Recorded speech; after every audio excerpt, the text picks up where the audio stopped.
இயேசு கிறிஸ்துவில் மிகவும் அன்பானவர்களே, ரோமருக்கு எழுதின நிருபத்தின் முன்னுரைக்கு உங்களை அன்புடன் வரவேற்கிறேன். பரிசுத்த பவுல அப்போஸ்தலர் 7 சபைகளுக்கு, அதாவது 7 பட்டணங்களில் அமைந்த சபைகளுக்கு 9 நிருபங்களை எழுதியிருக்கிறார். அவைகளில் 2 சபைகளுக்கு, தெசலோனிக்கே சபைக்கும் கொரிந்து சபைக்கும் 2 கடிதங்களை எழுதியிருக்கிறார். மற்றவைகள் அனைத்துமே தனிநபர்களுக்கு அவர் எழுதிய கடிதங்களாகும்.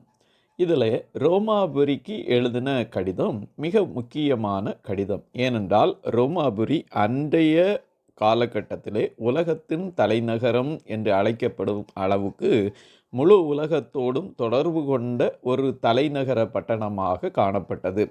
இந்த பட்டணத்தில் உள்ளவர்களுக்கு மூல உபதேசங்களாகவும் நம்பிக்கை சட்டதிட்டங்களை குறித்த அநேக காரியங்களை குறித்தும் இவர் எழுதுகின்றார்.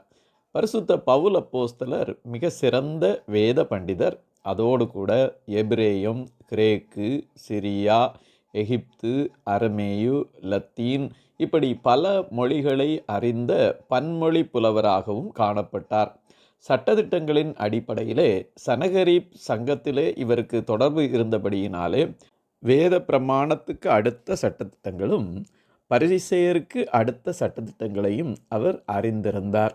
ரோமருக்கு எழுதின நிருபத்தின் காலகட்டத்தை நாம் பார்க்கும்போது கிறிஸ்துவுக்கு பின் 57ஆம் ஆண்டில் அவர் எழுதியிருக்கலாம் என்று நம்பப்படுகின்றது.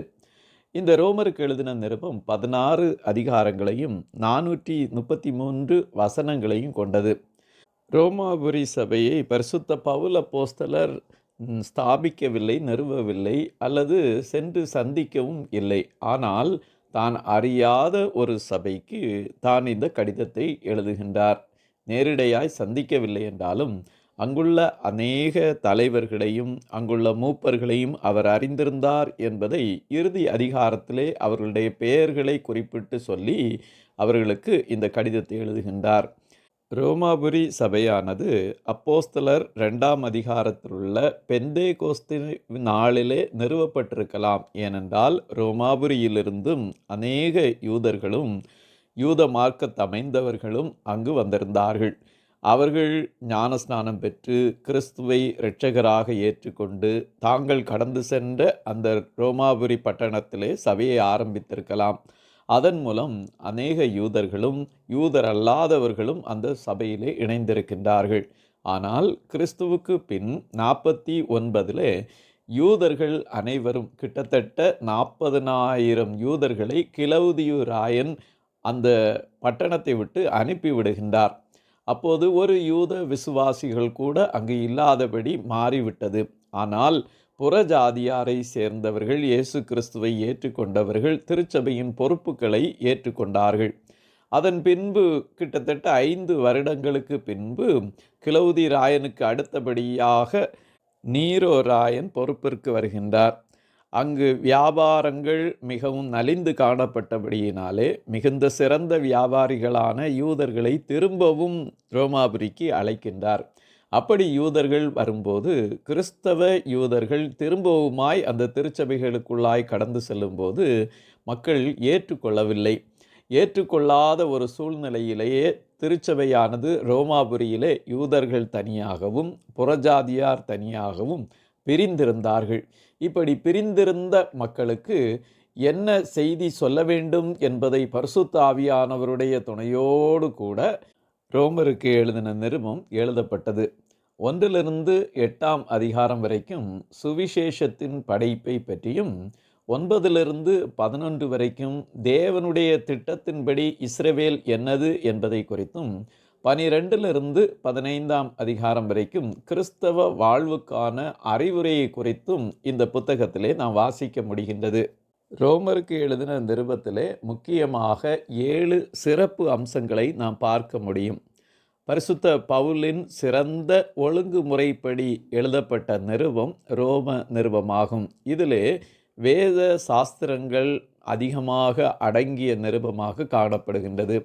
2ஆவதாக ஒரு கேள்வி பதில் முறைப்படி அல்லது விவாத முறைப்படி இந்த புத்தகம் எழுதப்பட்டுள்ளது. 3ஆவதாக பவுலின் சுவிசேஷத்தின் உண்மை தன்மையை வெளிப்படுத்துவதற்கு உதவும் வேத வாக்கியங்களின் ஆதாரத்தின் அடிப்படையிலே, பழைய ஏற்பாட்டின் அடிப்படையிலே இது எழுதப்பட்டிருக்கிறது. நான்காவதாக, தேவனிடத்திலிருந்து வரும் ஒரு நீதியை சுவிசேஷத்தின் முக்கிய வெளிப்பாடாக பரிசுத்த பவுல் அப்போஸ்தலர் வெளிப்படுத்துகின்றார். தேவன் கிறிஸ்துவிலும் கிறிஸ்துவின் மூலமாகவும் காரியங்களை செய்கின்றார் என்பதை இது எடுத்து காட்டுகிறது.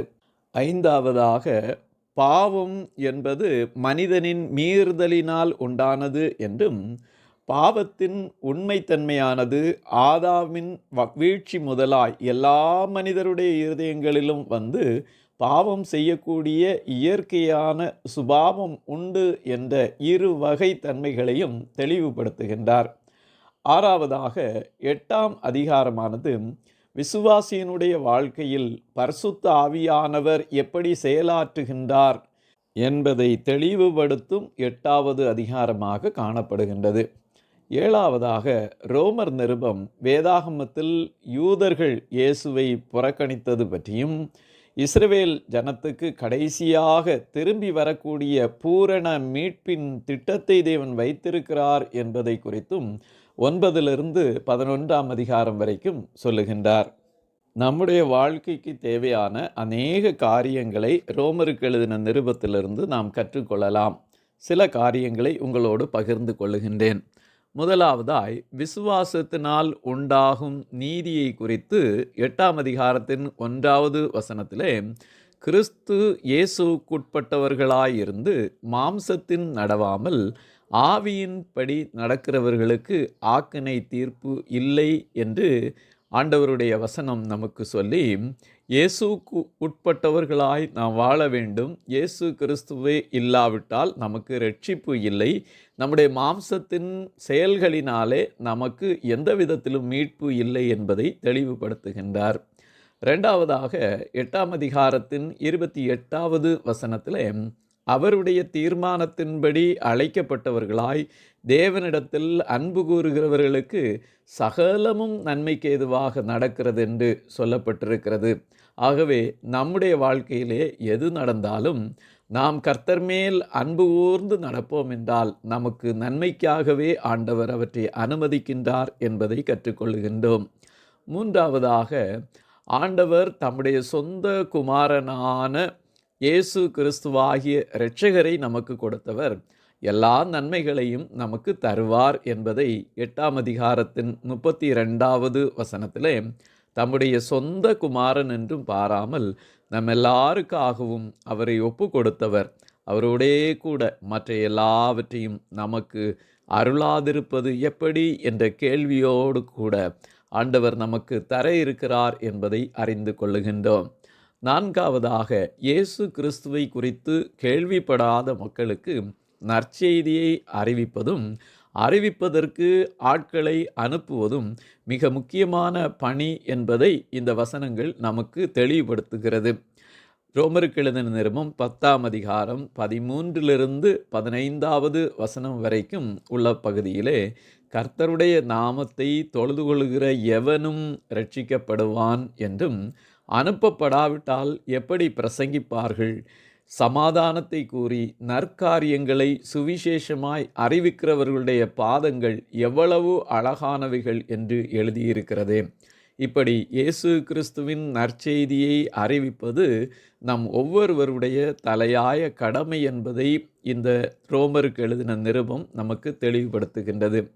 ஐந்தாவதாக, நமது சரீரங்களை தேவனுக்கு பரிசுத்த பலியாக ஒப்பு கொடுக்க வேண்டும் என்பதை 12ஆம் அதிகாரத்தின் 1வது வசனத்திலே, சகோதரரே, நீங்கள் உங்கள் சரீரங்களை பரிசுத்தமும் தேவனுக்கு பிரியமுமான ஜீவ பலியாக ஒப்பு கொடுக்க வேண்டும் என்று தேவனுடைய இரக்கங்களை முன்னிட்டு உங்களை வேண்டிக் கொள்கிறேன்.